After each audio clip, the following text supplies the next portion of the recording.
Hello everyone अस्सलामु आलाइकुम it's me Shantida Khandakar welcome to my brand new video I hope जे जेखान थेके आमार भिडियोटी देखतेछेन आल्लाहर रहमते आल्लाहर अशेष कृपाय आपनारा भालो आछेन आमिओ आल्लाहर रहमते भालो आछि। आजके आपनादेर साथे खूबई हेल्दी खूबई मजादार एकटी भर्तार रेसिपि आमि ट्राई करब। एटी एकटी भाइयार रिक्वेस्टे आमि आजके भर्तार रेसिपिटी बानाबो। আমার ভর্তার রেসিপি যদি আপনাদের ভালো লেগে থাকে বা এই রেসিপি নিয়ে যদি আপনাদের কোনো প্রশ্ন থেকে থাকে তাহলে অবশ্যই আমাকে কমেন্ট করে জানাবেন। চলুন তৈরি করে দেখা যাক আমার আজকের রেসিপি করল্লার ভর্তা। এবার আমি চুলোর মধ্যে একটি ননস্টিক বসিয়ে দিলাম। ননস্টিকের মধ্যে দিয়ে দিব, চুলোটা অন করে নিলাম। এবার আমি সাদা তেল দিয়ে দিব এর মধ্যে। আপনারা চাইলে সরিষা তেল দিয়ে করতে পারেন, ভর্তা কিন্তু সরিষা তেল দিয়েও হয়। আমি এখানে 1 টেবিল চামচ পরিমাণ সাদা তেল দিয়ে দিয়েছি। এখন আমার তেলটা গরম হবে। আমি এই ভিডিওটা একটি ভাইয়ের রিকোয়েস্টে করেছি। আমার ভিডিওটা করতে একটু লেট হয়ে গেছে কারণ আমি আগে কখনো এই ভর্তাটা বানাইনি। এটা আমি বাসায় প্রথমে ট্রাই করে তারপর আপনাদের সাথে শেয়ার করছি, তার জন্য আমার এটা একটু করতে লেট হয়ে গেছে। লেট করার জন্য আই এম এক্সট্রিমলি সরি। এবার আমি তেলটা গরম হতে হতে আমি এবার এর মধ্যে দিয়ে দিব কুচনো করা করলা। আপনারা চাইলে কিন্তু এটাকে অন্যরকম ভাবে করতে পারেন, চাইলে এটাকে সিদ্ধ করে ভাপ দিয়ে পানিটা ফেলে তারপরেও করতে পারেন। আমি এটা ভেজে করব। এটা এরকম করে খেলে খুব টেস্ট, আর করলা কিন্তু স্বাস্থ্যের জন্য খুবই ভালো। আমি চেষ্টা করেছি খুব ভালো এবং হেলদিভাবে একটি রেসিপি আপনাদেরকে দেওয়ার জন্য। আমি এটি করলাটি 2 থেকে 3 মিনিট ভেজে নিব। এটি বেশি ভাজা যাবে না, হালকা আঁচে আমি এটাকে ভেজে নিব। আমি এর মধ্যে এখন দিয়ে দিব 1 টেবিল চামচ পরিমাণ লবণ। আপনারা যতটুকু করলা নেবেন সেই অনুযায়ী লবণ দিয়ে দিবেন। আমি এখানে 1 টেবিল চামচ পরিমাণ লবণ দিয়েছি। লবণটা কিন্তু আবার লাগলে আমি দিতে পারবো, তার জন্য আমি লবণের পরিমাণটা একটু কমিয়ে দিয়েছি। লবণ কিন্তু বেশি হলে পরে দেখা যায় কি খাওয়া যায় না, তার জন্য আমি আজকে এখানে লবণের পরিমাণটা কমিয়ে দিয়েছি। আপনারা চাইলে লবণের পরিমাণটা বাড়িয়ে কিংবা কমিয়ে দিতে পারেন। আমি এটা হালকা আঁচে কতক্ষণ এটাকে আমি ভেজে নিব। এটা বেশি ভাজলে কিন্তু এটা পরে হবে না। আমি এটাকে 2 থেকে 3 মিনিট ধরে ভেজে নিব, হালকা ভেজে নিব যাতে এটা তিতা না লাগে। এটা মাথায় রাখতে হবে। অনেকে হয়তো ভাবতে পারেন যে করলা তো তিতা লাগে, কিন্তু আসলে এটা একদম ভুল। করলা কিন্তু স্বাস্থ্যের জন্য খুবই ভালো। আমি এটাকে এখন ভালো করে আলতোভাবে ভেজে নিব। এটাকে কিন্তু বেশি ভাজা যাবে না। আপনারা চাইলে আপনাদের মতো করতে পারেন। আমাকে কমেন্ট করার জন্য অসংখ্য ধন্যবাদ। আপনারা এভাবেই আমাকে সাপোর্ট করবেন এবং আমাকে এগিয়ে নিয়ে যাবেন।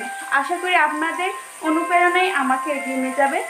আপনার ভাইয়াকে অসংখ্য ধন্যবাদ আমাকে কমেন্ট করার জন্য। উনি আমাকে কমেন্ট করে জানিয়েছেন যাতে আমি নেক্সট ভিডিও করলার ভর্তাটা করি। আমি যেহেতু আগে করিনি তার জন্য আমার একটু লেট হয়ে গেছে এটা করতে। আসলে করলা কিন্তু স্বাস্থ্যের জন্য খুবই ভালো, খুব হেল্পফুল। সবাই করলার ভাজিটা খেতে চায় না। আমরা সচরাচর করলার ভর্তাটাই খাই না, বেশিরভাগ সময় আমরা করলা ভাজা খাই। কিন্তু আজকে আমি একটু ভিন্ন রকম ভিন্ন টেস্ট দেওয়ার জন্য আজকে আমি আপনাদেরকে করলার ভর্তা করে খাওয়াবো। আমার এটা 2 থেকে 3 মিনিট ভেজে নেবেন। এটা মাথায় রাখতে হবে, ভাজাটা কিন্তু কম হতে হবে। এটা কিন্তু আমি শিলপাটাই বেটে নিব যাতে আপনার ভাজার পরিমাণটা ভালো হয়, সেদিকেও খেয়াল রাখতে হবে। করলাটা আমার প্রায় অনেকটা ভাজা হয়ে গেছে। আমি এর মধ্যে দিয়ে দিব কুচনো পেঁয়াজ। আমি এখানে 2টো পেঁয়াজ নিয়েছি। আপনারা চাইলে পেঁয়াজের পরিমাণটা বাড়িয়ে কমিয়ে দিতে পারেন, চাইলে আপনারা বেরেস্তা দিয়েও এটা করতে পারেন। আমি পেঁয়াজটাও হালকা একটু ভেজে নিব। পেঁয়াজটা আমি হালকা একটু ভেজে নিচ্ছি। আমার এদিকে কিন্তু অলরেডি অনেকটা ভাজা হয়ে গেছে। আমার করলাটা প্রায় এতটুকুই ভাজা হবে, যেহেতু আমি একবার লবণ দিয়েছি তার জন্য এখন আমি লবণটা দিব না। এবার এর মধ্যে আমি 3টি কাঁচামরিচ দিয়ে দিব। আপনারা চাইলে কিন্তু এটা শুকনা মরিচ দিয়ে করতে পারেন। আমি গোটা করে আমি এখানে কাঁচামরিচ কুচি দিয়ে দিয়েছি। আপনারা চাইলে কিন্তু শুকনা মরিচ দিয়ে এটা করতে পারেন। আমি এবার এটাকে ভালো করে মিশিয়ে নেব। এখন আমি চুলার আঁচটা কমিয়ে দিয়েছি যাতে এটা একটু ভালো হয়। দেখুন আমার এখানে করলার কালার কিন্তু অলরেডি চেঞ্জ হয়ে গেছে। আমি খুবই সাধারণ একটু উপকরণ দিয়ে করব।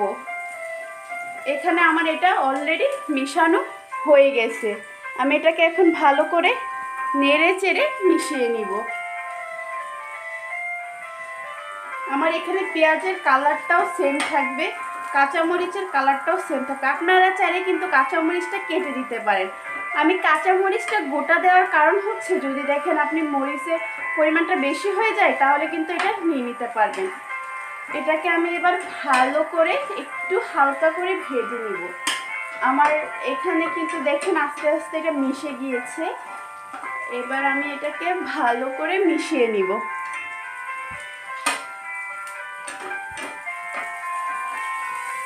দেখুন আমার ভাজার পরও কিন্তু এখানে তেল রয়েছে, সামান্য তেল ভেসে আছে।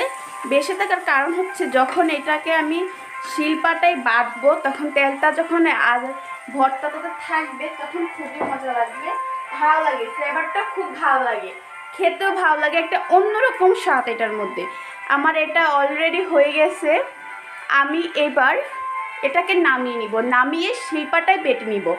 আর সচরাচর সবার বাসায় শিলপাটা থাকে, তো ভাবলাম খুব কমার্শিয়াল কিছু জিনিস দিয়ে আপনাদেরকে খুব মজাদার এবং খুব হেলদি একটি রেসিপি আমি দেখাবো। এবার আমি এটা শিলপাটায় বেটে নিব। চলুন দেখে নিই শিলপাটায় বাটার পর আমার এটা কেমন হয়। তৈরি হয়ে গেল আমার আজকের খুবই হেলদি এবং খুবই মজাদার করলার ভর্তা। আমার ভিডিওটি যদি আপনাদের ভালো লেগে থাকে তাহলে অবশ্যই লাইক, কমেন্ট এবং সাবস্ক্রাইব করতে ভুলবেন না। পাশে থাকা বেল আইকনটি অবশ্যই বাজিয়ে দিবেন। আসসালামু আলাইকুম।